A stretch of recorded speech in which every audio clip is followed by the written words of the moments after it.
Hola, soy Sofía. Y la noche de mi tercer aniversario de bodas, mi esposo me abandonó para cuidar a su madre de una supuesta crisis de ansiedad, solo para que yo lo encontrara celebrando con otra mujer en un lujoso penthouse. Fue en ese instante, con un pastel carísimo en mis manos, que entendí que mi matrimonio no era más que una mentira bien decorada.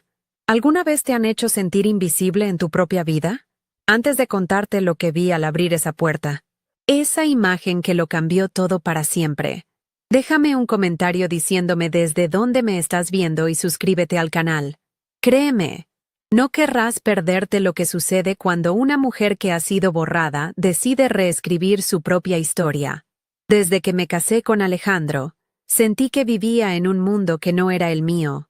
Nuestro apartamento en Coral Gables, un regalo de bodas de sus padres, era espectacular, con vistas al mar y un diseño minimalista que gritaba dinero.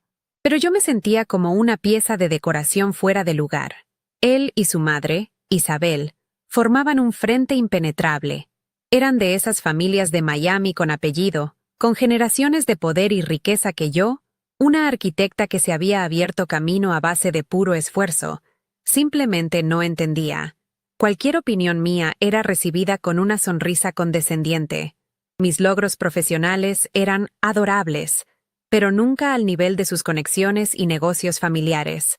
Para nuestro tercer aniversario, yo había depositado todas mis esperanzas. Reservé una mesa en aquel restaurante exclusivo en South Beach que nos encantaba, un lugar donde celebramos nuestro primer año juntos. Compré un vestido nuevo, pasé horas arreglándome, imaginando que por una noche, solo una, seríamos solo nosotros dos, Alejandro y Sofía. No, Alejandro, el hijo de Isabel, y su esposa. Quería sentir que éramos un equipo, que nuestro matrimonio era la prioridad. Estaba tan ilusionada que ignoré esa pequeña voz en mi cabeza, que me recordaba cuántas veces antes mis expectativas habían terminado hechas pedazos contra el muro de su devoción por su madre. La llamada llegó justo cuando estaba por salir. La voz de Alejandro era la de siempre, calmada, controlada, pero con ese tono de falsa urgencia que yo ya conocía demasiado bien. Cariño, lo siento muchísimo, pero mamá tuvo una recaída, una crisis de ansiedad terrible. No puedo dejarla sola. Sentí el golpe en el estómago, una mezcla de decepción y rabia que tuve que tragarme. Le dije que lo entendía, que por supuesto su madre era lo primero. Colgué el teléfono y me quedé mirando mi reflejo en el espejo del vestíbulo, con el vestido de seda y el maquillaje perfecto. Me sentí como una idiota, una niña disfrazada para una fiesta a la que no había sido invitada. Mientras me quitaba los tacones, una idea desesperada se apoderó de mí. En lugar de hundirme en la autocompasión, decidí hacer lo que siempre hacía: intentar ganarme un lugar. Pensé que si no podía tener mi noche romántica, al menos podría demostrarles qué tan buena y comprensiva era. Voy a llevarle a Isabel su pastel favorito, me dije. Era una forma de participar, de no quedarme completamente fuera. Creí que si aparecía con ese gesto de amabilidad, Alejandro me miraría con orgullo, y su madre, por una vez, me vería como parte de la familia, y no como la intrusa que se casó con su hijo. Conduje hasta una pastelería de lujo en Bal Harbour, un lugar donde una sola rebanada de pastel costaba lo que yo solía gastar en la compra de una semana.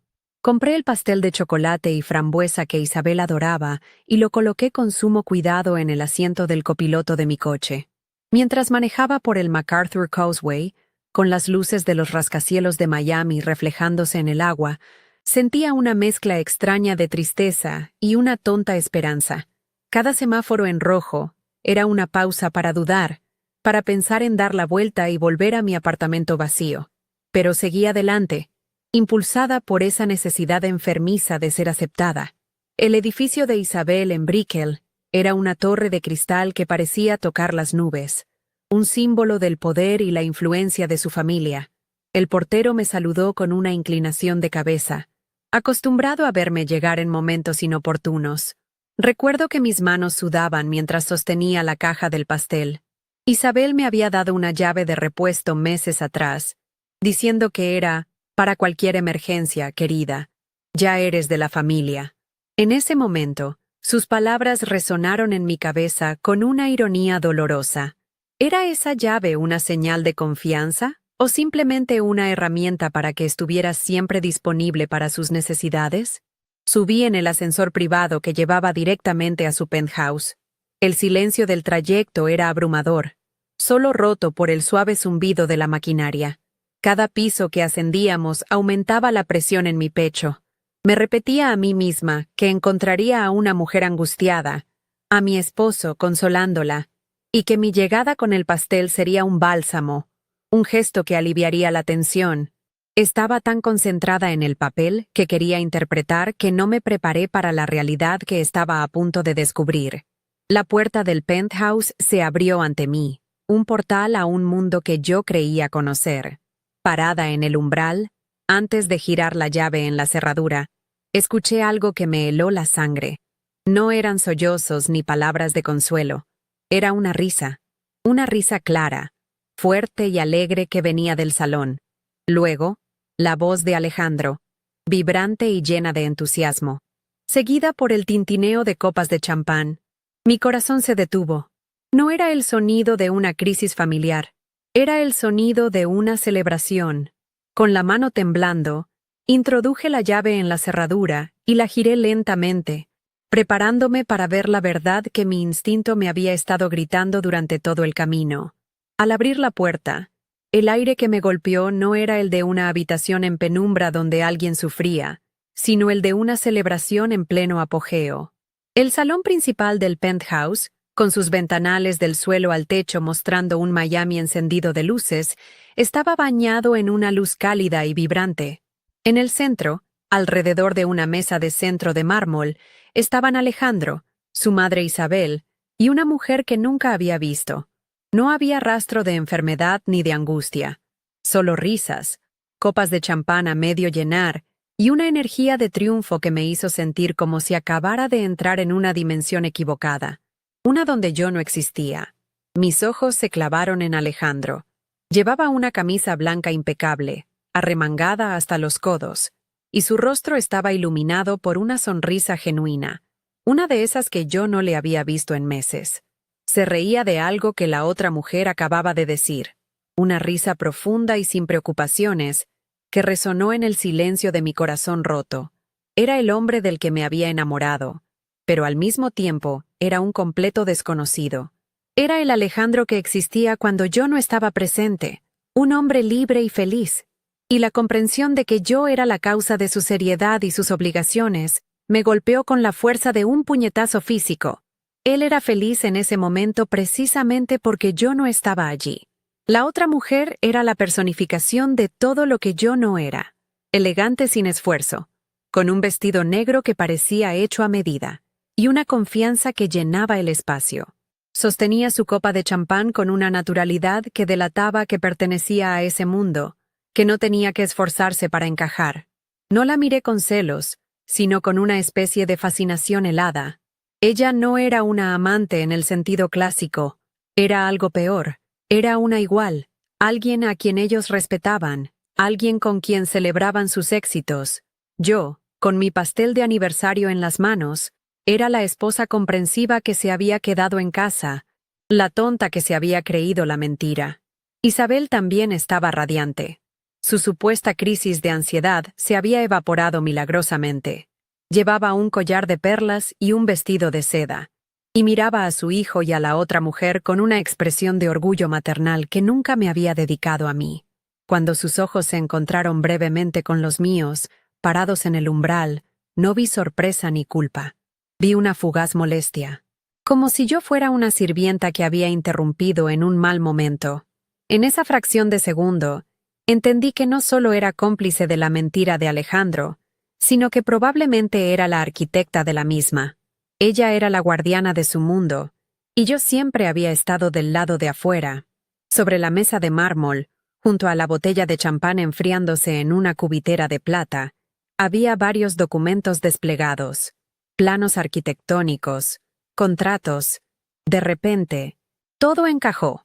Esto no era una simple reunión social, era la celebración de un negocio, de un proyecto importante del que me habían excluido deliberadamente. Mi carrera, mis opiniones, mi propia existencia profesional siempre habían sido minimizadas por ellos, tratadas como un pasatiempo adorable. Ahora veía por qué. Mi éxito no les interesaba, solo el de ellos. Un círculo cerrado donde no había espacio para mí. La crisis de ansiedad había sido la excusa perfecta para dejarme fuera de un momento clave en la vida de mi esposo. Y entonces ocurrió el golpe de gracia. Vi a Alejandro tomar una pequeña caja de la mesa, una de esas inconfundibles cajitas de color rojo intenso de Cartier. Se la entregó a la otra mujer con una sonrisa de complicidad. Ella la abrió y dentro brilló algo, probablemente una pulsera o un reloj. Su «gracias» fue un susurro emocionado. Y por un momento sus manos se tocaron sobre la caja. No fue un gesto romántico, sino de camaradería profesional, de respeto mutuo. Pero para mí fue la confirmación final. No solo me habían mentido y excluido, sino que estaban celebrando su éxito con regalos de lujo mientras yo me había conformado con una llamada telefónica y una excusa barata. En ese instante, la caja del pastel en mis manos se sintió absurdamente pesada, un monumento a mi propia estupidez. El aroma dulce del chocolate y las frambuesas que antes me parecía un gesto de amor, ahora me revolvía el estómago. Sentí como toda la sangre se me iba de la cara. Un frío glacial se apoderó de mí, empezando en los pies y subiendo hasta paralizarme el corazón. Me quedé inmóvil, invisible para ellos, como un fantasma en mi propia vida. El sonido de sus risas se convirtió en un zumbido distante, y lo único que podía pensar era en la palabra borrada. Me habían borrado por completo de la ecuación de sus vidas.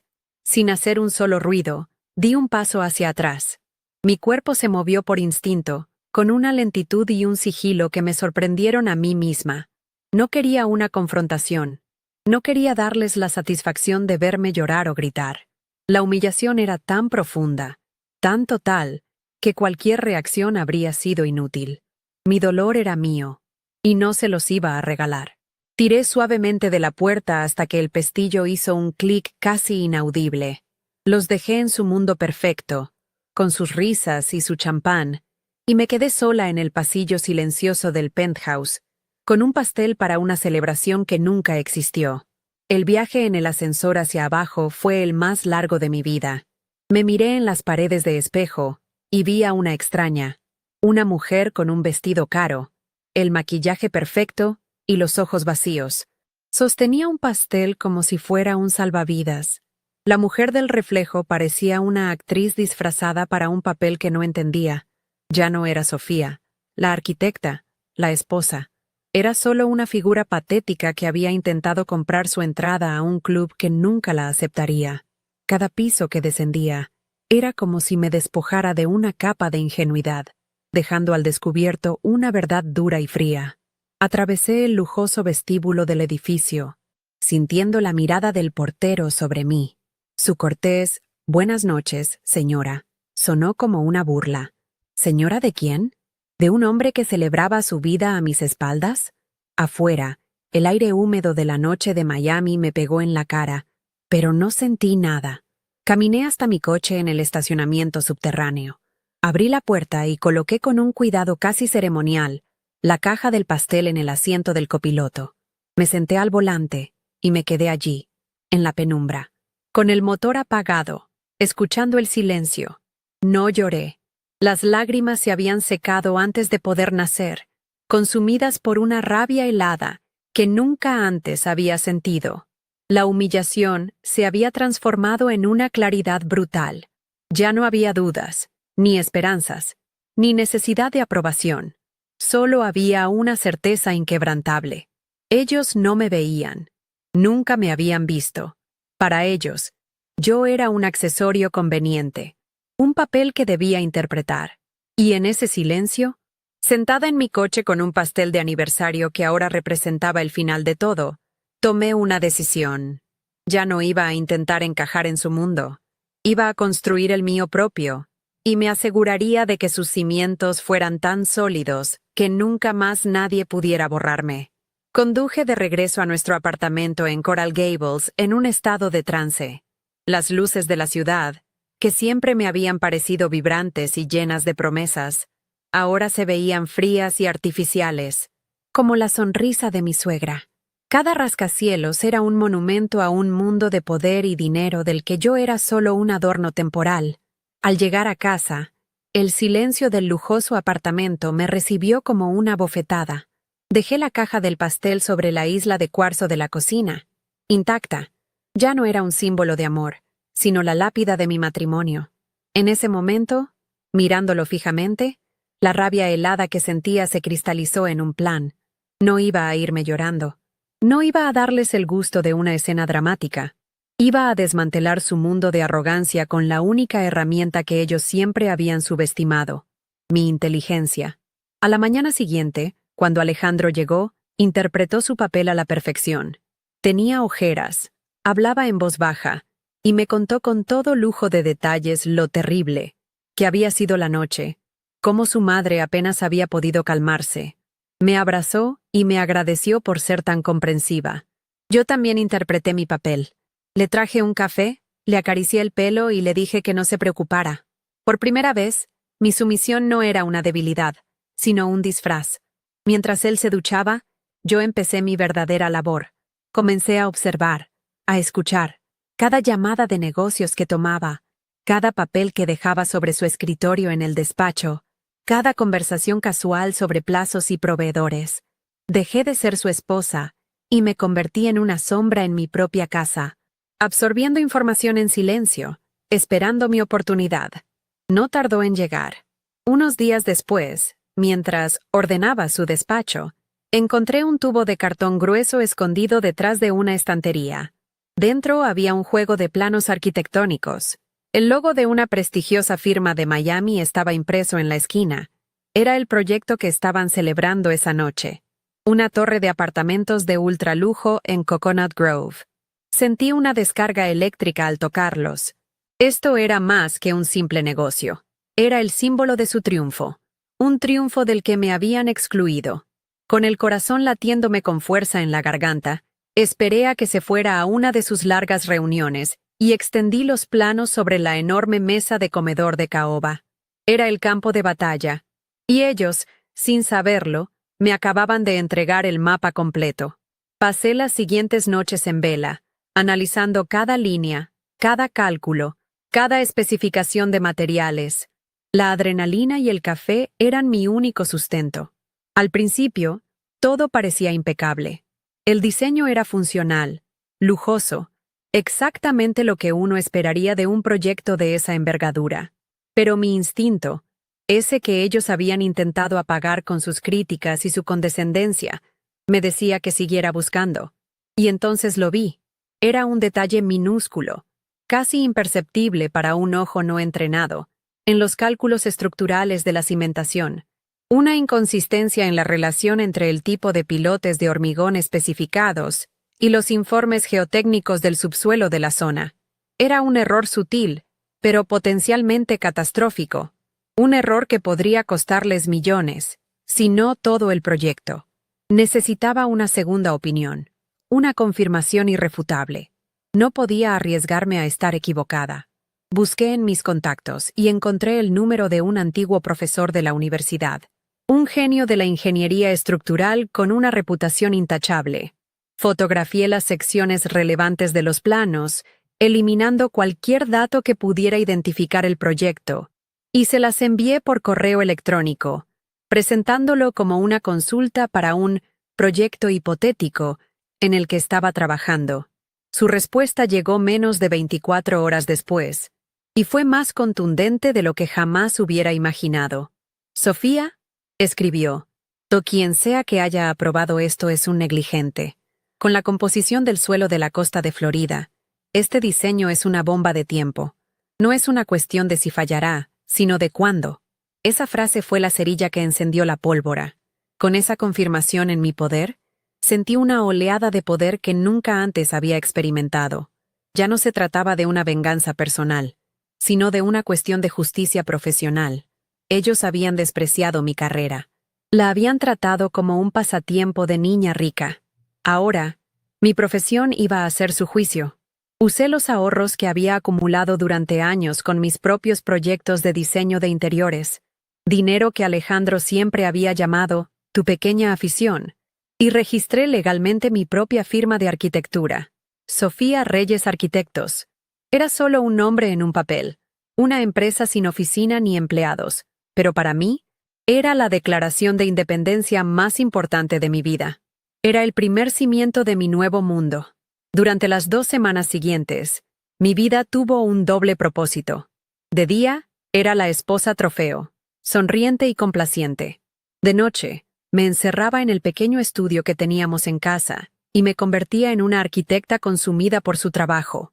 No me limité a encontrar el error. Me dediqué a solucionarlo. Rediseñé por completo la cimentación. Optimicé la distribución de las plantas para maximizar las vistas y la luz natural. E incorporé soluciones de sostenibilidad de vanguardia que el proyecto original ni siquiera contemplaba. Mi propuesta no era una simple corrección. Era una obra superior en todos los sentidos. Era la prueba tangible de mi valor, de todo lo que ellos se habían negado a ver. Era mi obra maestra, nacida de la humillación más profunda. Vivir esas semanas fue como caminar por la cuerda floja. La tensión era casi insoportable. Tenía que asistir a cenas familiares en su mansión de Gables Estates y escuchar a Isabel hablar con desdén de esas mujeres que intentan competir en un mundo de hombres, mientras yo sonreía y asentía, sabiendo que en mi computadora portátil tenía el arma que podía demoler su imperio. Escuchaba a Alejandro quejarse del estrés del lanzamiento, de las reuniones con los inversores del proyecto, de la presión de mantener el legado familiar. Cada palabra suya era una gota de combustible para mi determinación. Mantenía la calma, guardaba mi secreto como un tesoro, esperando el momento preciso para actuar. La paciencia, me di cuenta, era la forma más letal de la ira. Y entonces, llegó. Una invitación impresa en un papel grueso y elegante, con caligrafía dorada.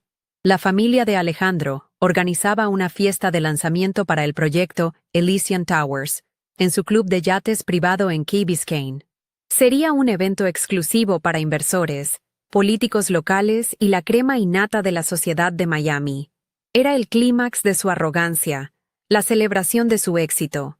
Mientras leía la invitación, con Alejandro a mi lado presumiendo de la lista de invitados, supe que ese era el lugar. No sería en un juzgado de divorcios ni en una discusión a gritos en nuestra sala. Sería allí, en su escenario, bajo sus focos, donde yo reescribiría el final de nuestra historia.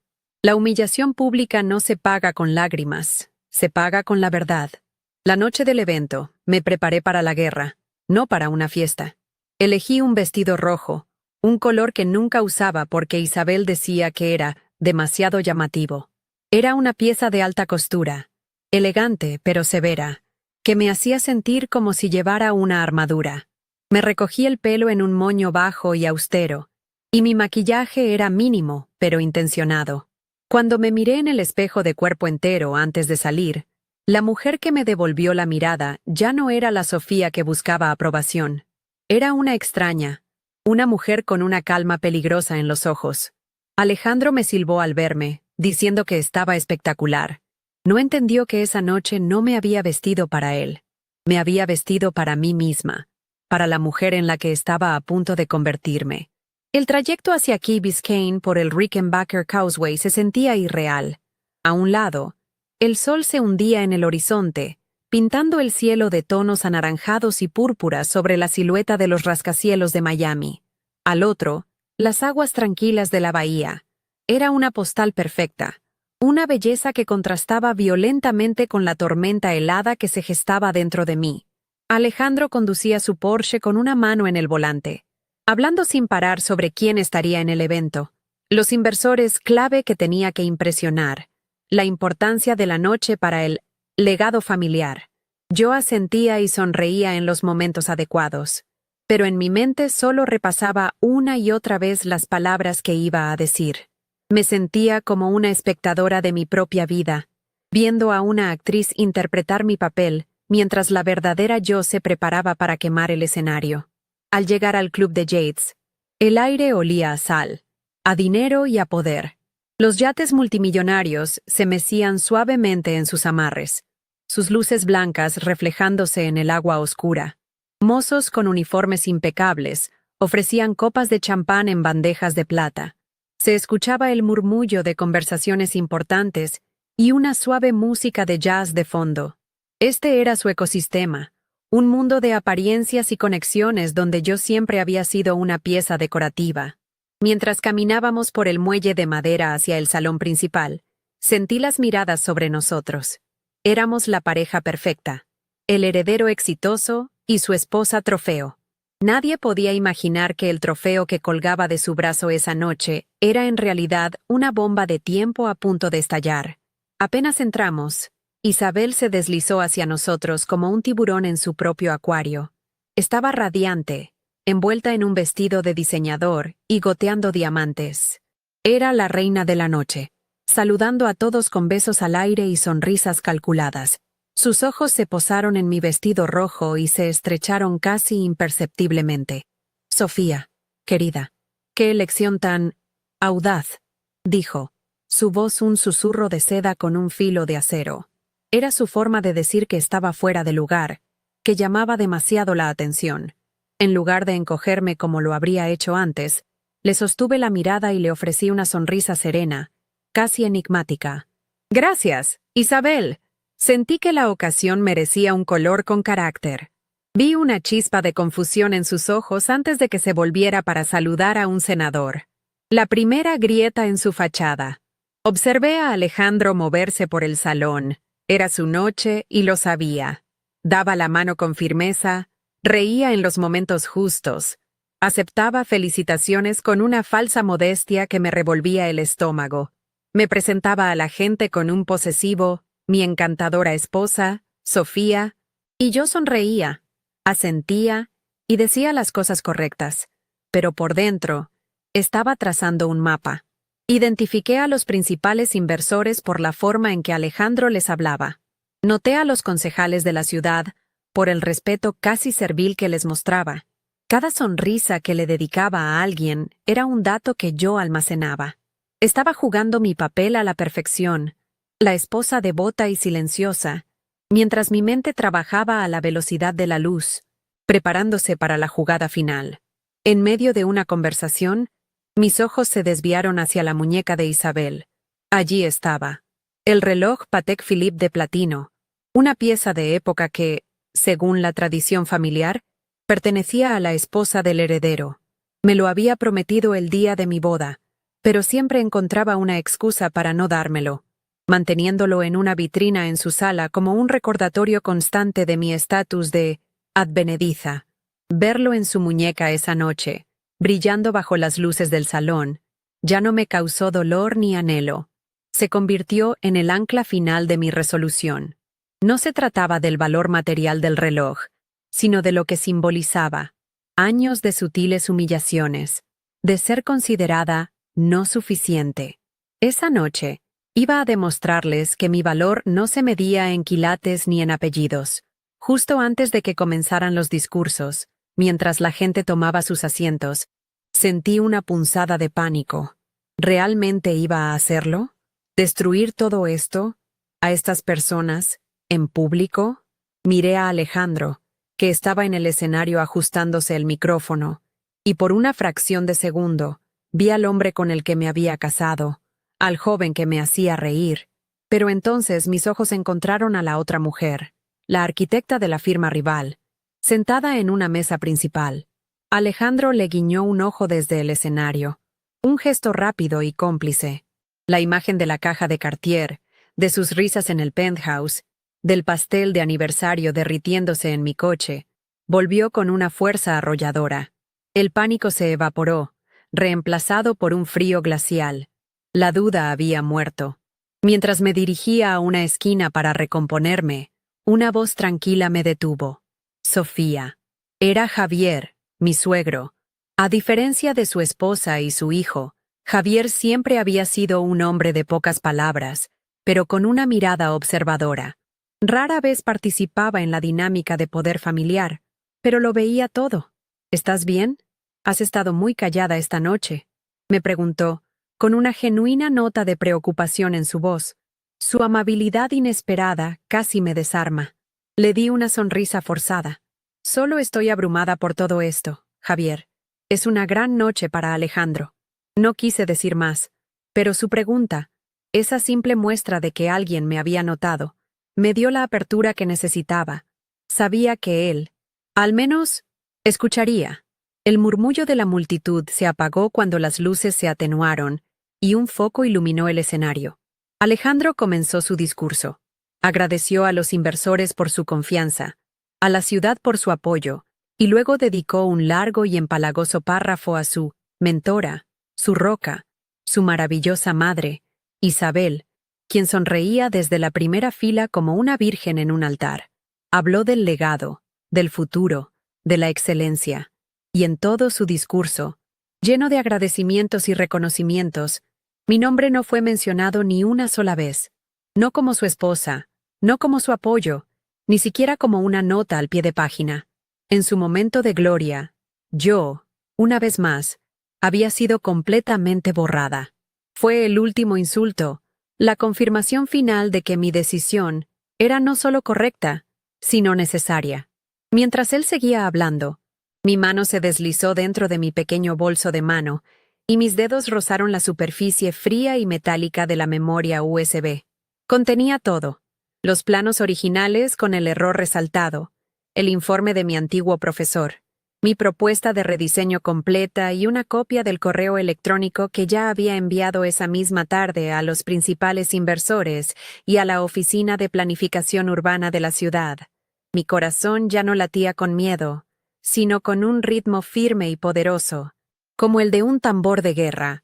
Ya no era la víctima temblorosa en el umbral de una puerta.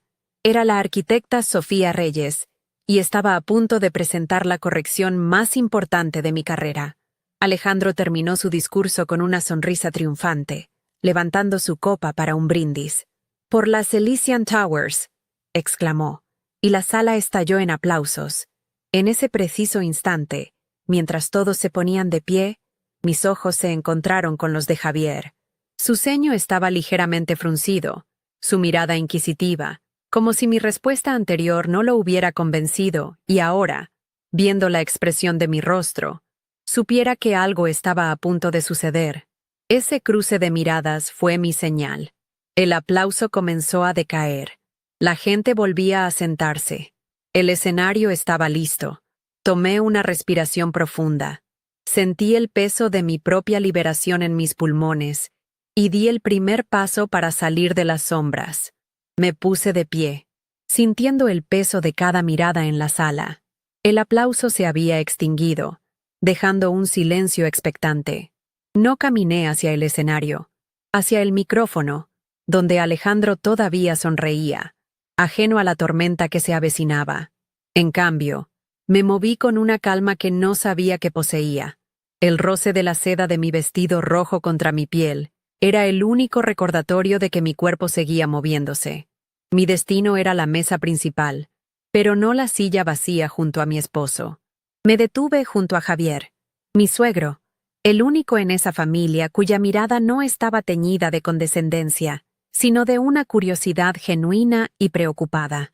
El murmullo en la sala se convirtió en un silencio absoluto. Todos esperaban una escena de celos, un arrebato de esposa despechada. Les iba a dar algo mucho peor, la verdad. «Javier», comencé, mi voz sorprendentemente clara y firme, resonando en el silencio del salón. «Me preguntaste antes si estaba bien, y ahora quiero responderte con honestidad». Mis ojos no dejaron los suyos, pero sabía que cada palabra era una onda expansiva que alcanzaba a Alejandro, a Isabel y a cada inversor presente. Resulta que con todo el tiempo libre que he tenido últimamente, mientras Alejandro atendía sus emergencias familiares, decidí usar mis habilidades para algo productivo. Por curiosidad profesional, revisé los planos de las Elysian Towers. Vi la confusión en el rostro de Alejandro, una sombra de irritación comenzando a formarse. Isabel me miraba como si fuera un insecto que se había atrevido a posarse en su plato de postre. El aire se tensó, volviéndose denso y casi irrespirable. La música de jazz se había detenido, y encontré algo fascinante. Continué, manteniendo mi tono conversacional, como si estuviera discutiendo el clima. Un error, no uno pequeño, sino uno crítico en los cálculos estructurales de la cimentación. Una inconsistencia entre los pilotes de hormigón especificados y los informes geotécnicos del subsuelo de la costa de Florida. Hice una pausa, dejando que el peso de mis palabras técnicas se asentara en una audiencia acostumbrada a discursos de negocios, no a análisis de ingeniería. Para decirlo en términos que todos puedan entender, este edificio, tal como está diseñado, no es una inversión de lujo, es una bomba de tiempo, un riesgo multimillonario que podría colapsar antes de cumplir su primera década. El silencio se rompió con un jadeo colectivo. Los rostros de los inversores sentados cerca se volvieron pálidos. El rostro de Isabel pasó de la autosatisfacción a una máscara de furia contenida. Sus nudillos, cubiertos de anillos de diamantes, se pusieron blancos alrededor de su copa de champán. Pero fue la reacción de Alejandro la que saboreé. Su sonrisa se congeló, se resquebrajó y finalmente se desmoronó, reemplazada por una expresión de incredulidad y pánico.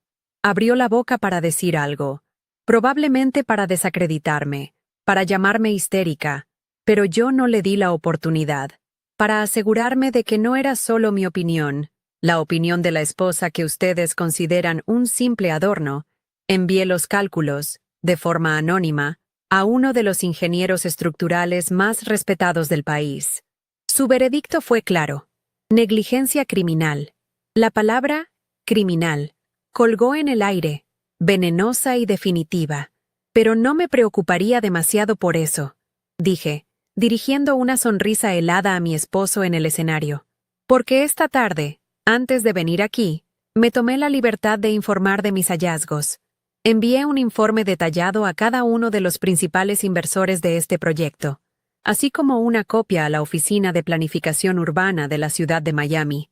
Saqué la pequeña memoria USB de mi bolso y la sostuve en alto entre mis dedos, su carcasa metálica brillando bajo los focos como un pequeño trofeo.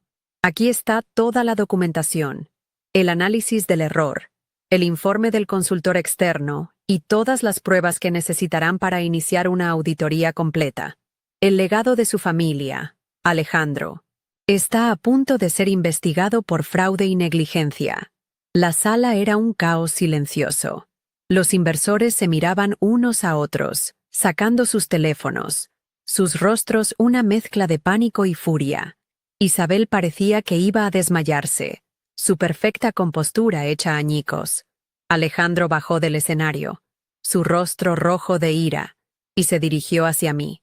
«Sofía, ¿qué demonios crees que estás haciendo?», siseó, su voz baja y amenazante. Me mantuve firme, sin retroceder ni un centímetro. «Estoy haciendo lo que tú y tu madre nunca hicieron, tomarme mi profesión en serio, pero no me limité a señalar el problema. También propuse una solución. Fue entonces cuando di el golpe de gracia, el que no verían venir. Mi recién fundada firma, Sofía Reyes Arquitectos, ha preparado un rediseño completo de la cimentación y una optimización de la estructura. Una propuesta que no solo corrige su error fatal, sino que además mejora la eficiencia del edificio en un 15% y reduce los costos de construcción a largo plazo. Miré a los inversores, que ahora me observaban con un interés renovado y desesperado. Les envié esa propuesta también. Imagino que sus abogados querrán revisarla antes de decidir si demandan a la empresa de mi esposo o si prefieren salvar su inversión contratando a alguien competente. La humillación de Alejandro fue total. No solo lo había expuesto como un fraude, sino que me había posicionado como su única salvación. Y en cuanto a nosotros, Alejandro, dije, mi voz bajando a un susurro íntimo pero audible para los que nos rodeaban, considera esto mi notificación oficial. Mañana por la mañana, mi abogado presentará la demanda de divorcio. Exigiré la mitad de todo lo que hemos construido juntos. Aunque parece que lo único sólido en este matrimonio era mi carrera, la que tanto te esforzaste en ignorar. Mis ojos se desviaron hacia la muñeca de Isabel, donde brillaba el reloj Patek Philippe. Y cuando digo todo, lo digo en serio. Empezando por el reloj de la familia que tu madre lleva puesto, ese que se suponía que era mío. Considéralo un pago inicial por los años de humillación. El impacto de mis palabras dejó a Alejandro sin habla, su rabia reemplazada por un shock paralizante. Isabel soltó un pequeño gemido, como si la hubiera golpeado físicamente. Ya no había nada más que decir. Mi trabajo estaba hecho. Coloqué suavemente la memoria USB sobre la mesa, justo delante de la copa de vino intacta de Javier. Fue un gesto final, un traspaso de la verdad. Él asintió lentamente, una expresión de sombrío entendimiento en su rostro. No me miraba con pena, sino con una especie de respeto a regañadientes. Era más de lo que jamás había recibido de su hijo. Sin mirar atrás, di media vuelta y caminé hacia la salida. El silencio de la sala era tan profundo que podía oír el sonido de mis propios tacones contra el suelo de madera pulida. Sentí cientos de ojos en mi espalda, pero no me importó. Por primera vez en 3 años, no estaba huyendo. Estaba caminando hacia mi propia vida, una vida construida sobre cimientos sólidos, diseñados por mí. Mientras las puertas del club de yates se cerraban a mis espaldas, dejando atrás el caos y los restos de su celebración, respiré el aire salado de la noche de Miami. No era el aire de la victoria, era el aire de la libertad. Dejé atrás el club de yates sin una sola lágrima. La adrenalina de la confrontación se desvaneció, dejando en su lugar una calma extraña, casi vacía. Conduje sin rumbo por las calles de Key Biscayne, con las ventanillas bajadas, dejando que el viento se llevara los últimos vestigios de la mujer que había sido. No sentía alegría ni triunfo, solo el peso de una puerta que se había cerrado para siempre. Esa noche no volví al apartamento de Coral Gables. Fui a un hotel anónimo en South Beach, pagué en efectivo y me encerré en una habitación con vistas al océano. Necesitaba un espacio neutral, un lugar que no estuviera contaminado por los recuerdos de la vida que acababa de demoler. A la mañana siguiente, el primer teléfono que sonó no fue el de Alejandro, sino el de un número desconocido. Contesté con cautela. Era Javier, mi suegro. Su voz era grave y carecía de cualquier emoción. Era puramente pragmática. No se disculpó por su hijo, no mencionó a Isabel. Simplemente fue al grano. Sofía, los inversores principales están en una reunión de emergencia. Quieren hablar contigo. Hoy, si es posible. Hizo una pausa. Lo que hiciste anoche fue un desastre para la familia. Pero tu solución es lo único que puede salvar el proyecto. Su tono no era de aprobación, sino de una fría aceptación de los hechos. Me dijo la hora y el lugar de la reunión y colgó. Entendí que la guerra familiar había terminado. Ahora comenzaba la negociación comercial. Unos días después, entré en una sala de juntas en el piso 40 de una torre de oficinas en Brickell. El ambiente era gélido, muy diferente al glamour del club de Yates. 7 hombres y una mujer, todos con trajes caros y expresiones severas. Me esperaban sentados alrededor de una enorme mesa de cristal. No hubo sonrisas ni presentaciones amables. Me bombardearon con preguntas técnicas durante 2 horas seguidas. Querían saber cada detalle de mi propuesta, cada cálculo, cada proyección de costos. Respondí a todo con una calma que me sorprendió a mí misma. No estaba allí para pedir perdón ni para justificarme. Estaba allí como una profesional presentando una solución a un problema multimillonario. Al final, el inversor principal, un hombre mayor con ojos de hielo, simplemente asintió. Le enviaremos el contrato a su abogado mañana por la mañana, dijo. Y eso fue todo. Ni una felicitación, ni un reconocimiento, solo negocios. Y fue la victoria más dulce que jamás había imaginado. Mientras tanto, mi teléfono no dejaba de vibrar con llamadas y mensajes de Alejandro e Isabel. Al principio eran furiosos, llenos de acusaciones y amenazas. Luego se volvieron suplicantes. Un día, escuché un mensaje de voz de Isabel. Su voz, usualmente tan afilada y controlada, sonaba temblorosa y empalagosa. Sofía, querida, ha habido un terrible malentendido. Alejandro está destrozado. Por favor, ven a casa. Podemos arreglar esto. Somos familia. La palabra familia, saliendo de su boca, sonaba tan falsa que me provocó una risa amarga. Escuché el mensaje una vez, lo borré y luego bloqueé sus números para siempre. La comunicación a partir de ese momento sería exclusivamente a través de mi abogado. Mi silencio fue mi respuesta más elocuente. El divorcio fue brutalmente rápido. Con la amenaza de un escándalo público por negligencia y fraude cerniéndose sobre ellos, no tenían ninguna carta que jugar. Mi abogado, un tiburón que contraté con una parte de mis ahorros, fue implacable. Firmaron el acuerdo sin rechistar. Recibí mi mitad de todo, una suma considerable que se convirtió en el capital inicial para hacer crecer mi firma. Unas semanas después, llegó un paquete de mensajería a mi nueva oficina temporal. Dentro de una caja de FedEx, sin ninguna nota, estaba el estuche de cuero del Patek Philippe. Lo abrí. El reloj de platino descansaba sobre un cojín de terciopelo, frío y pesado. Era el símbolo de todo lo que una vez había anhelado. Lo miré por un momento, cerré la caja y la guardé en una caja fuerte. Era un trofeo de una guerra que ya había ganado y que ya no me importaba. La reputación de la constructora de la familia de Alejandro quedó hecha trizas en los círculos de Miami.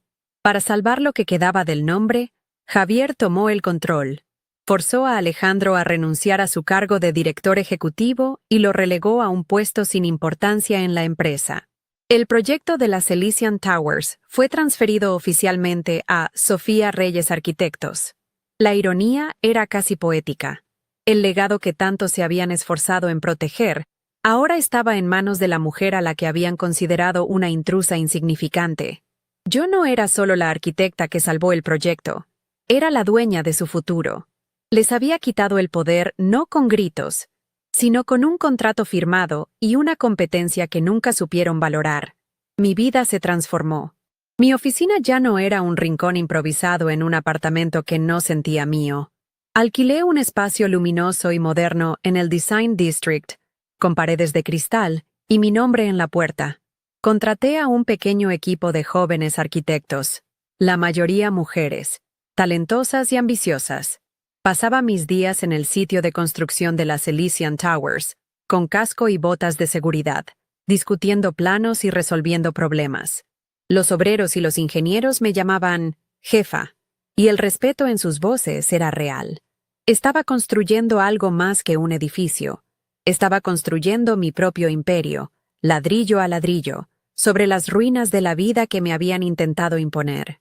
Unos 8 meses después, estaba almorzando sola en una terraza de un restaurante en Coconut Grove. Entonces lo vi. Alejandro estaba al otro lado de la calle, esperando para cruzar. Se veía más delgado, y el traje caro que llevaba parecía colgarle un poco. No tenía esa arrogancia natural que siempre lo había caracterizado. Parecía ordinario. Nuestros ojos se cruzaron por una fracción de segundo a través del tráfico. No vi odio en su mirada, solo un vacío, un reconocimiento cansado. Fue él quien apartó la vista primero. En ese instante, sin una sola palabra, sentí que nuestro matrimonio había terminado de verdad, no con una firma en un papel, sino con la indiferencia de dos extraños que se cruzan en la calle. Nunca volví a saber de Isabel directamente, pero las noticias vuelan en una ciudad como Miami. Me contaron que después del escándalo, se retiró por completo de la vida social que tanto amaba. Vendió el penthouse de Brickell y se mudó a un condominio más pequeño en Aventura. La reina de la alta sociedad de Miami se había exiliado a sí misma. La noticia no me produjo ninguna emoción, ni satisfacción, ni pena. Era como leer sobre la vida de alguien a quien nunca había conocido. Simplemente se había desvanecido de mi universo, convirtiéndose en un fantasma, tal como ellos habían intentado que yo lo fuera. Ahora vivo en una casa que diseñé para mí en las Venetian Islands.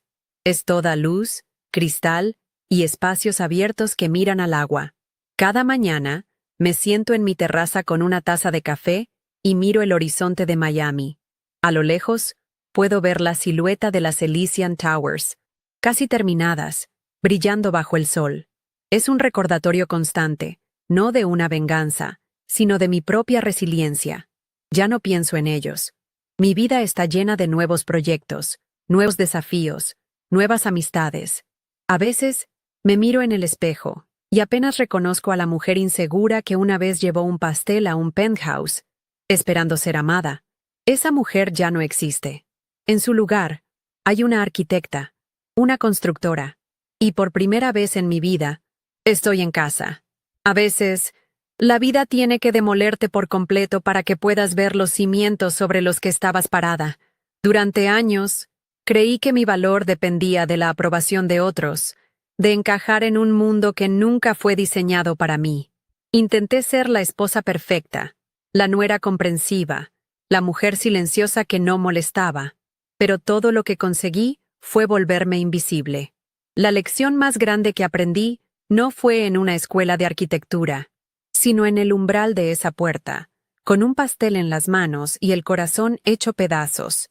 Tu valor no lo define quien te ignora, sino cómo eliges reconstruirte después de que te han borrado. No necesitas que nadie te dé un lugar en su mesa. Tienes el poder de construir tu propia mesa, tu propio salón, tu propio imperio. La arquitectura me enseñó que la estructura más fuerte necesita la base más sólida. Mi matrimonio, mi vida con ellos, estaba construido sobre arena, sobre la necesidad de su aceptación, sobre el miedo a no ser suficiente, y se derrumbó con el primer soplo de verdad. El dolor de esa noche, esa humillación tan profunda, no fue el final, fue el inicio de la demolición. Fue el momento en que decidí dejar de intentar apuntalar un edificio que estaba condenado y empecé a diseñar uno nuevo desde cero. A veces, el acto más valiente no es seguir luchando por algo que te destruye, sino tener el coraje de coger un martillo y derribar las paredes que te aprisionan, aunque esas paredes se llamen hogar o familia. Pasé tanto tiempo buscando pertenecer, tratando de ganarme un apellido, un reloj, un asiento en su mundo. Pero la verdad es que el único lugar al que realmente necesitamos pertenecer es a nosotros mismos. Cuando dejas de mendigar aceptación, descubres un poder inmenso dentro de ti. Ya no te preguntas si eres digno de su amor o de su respeto. Te concentras en ser digno del tuyo. Dejé de ser una invitada en la vida de alguien más y me convertí en la arquitecta de la mía. Y les aseguro que no hay sensación de pertenencia más real y sólida que esa. Saber que cada ladrillo de tu felicidad lo has puesto tú misma, con tus propias manos. Mucha gente cree que la fuerza se demuestra a gritos, con portazos y confrontaciones dramáticas. Yo aprendí que la fuerza más letal es silenciosa. Es la que se cultiva en las noches de insomnio, la que se alimenta de la decepción y se convierte en un plan. Mi poder no nació de la rabia, sino de la claridad. Fue la calma con la que me retiré esa noche, la paciencia con la que esperé mi momento, la precisión con la que usé mi inteligencia, la misma que ellos habían despreciado. No subestimen nunca el poder del silencio y la preparación. A veces, la jugada más devastadora no es la que se anuncia, sino la que se ejecuta con una serenidad que tu oponente nunca ve venir. Al final, esto nunca se trató de venganza. La venganza es un fuego que te consume a ti tanto como a tu enemigo. Se trató de justicia, de reclamar mi espacio, mi voz y mi profesión. El verdadero triunfo no fue verlos caer. Fue la sensación de estar yo de pie, firme sobre mis propios logros. Mi éxito no fue su fracaso, fue simplemente mi éxito. Y esa es la victoria más pura que existe. Cuando te enfocas en construir tu propio mundo, dejas de preocuparte por las ruinas del mundo de quienes te hicieron daño. Simplemente, dejas de mirar atrás, porque estás demasiado ocupada diseñando tu futuro. Quizás tú también te has sentido invisible o subestimado en tu propia vida. Quizás hay alguien que te hace sentir que tus sueños son pequeños, o que tu talento no importa. Quiero que mires bien los cimientos de tu vida. ¿Están construidos sobre tu propio valor o sobre la frágil aprobación de otros? No dejes que nadie te convenza de que eres un simple adorno en su historia. Eres el arquitecto, el ingeniero y el constructor de la tuya. Esa habilidad que tienes, esa pasión que otros minimizan, Puede ser la herramienta más poderosa para construir tu libertad. No la ignores. Úsala. Mi historia no es sobre un divorcio. Es sobre el nacimiento de una mujer que se negó a ser borrada. Es un recordatorio de que, sin importar cuán profundo te hayan enterrado, siempre tienes el poder de excavar tu salida y construir algo magnífico sobre las cenizas de lo que te hirió. La vida no siempre es justa, pero siempre te da la oportunidad de rediseñar tus planos y empezar de nuevo. La pregunta no es si te van a derribar. La pregunta es, ¿qué vas a construir cuando te levantes?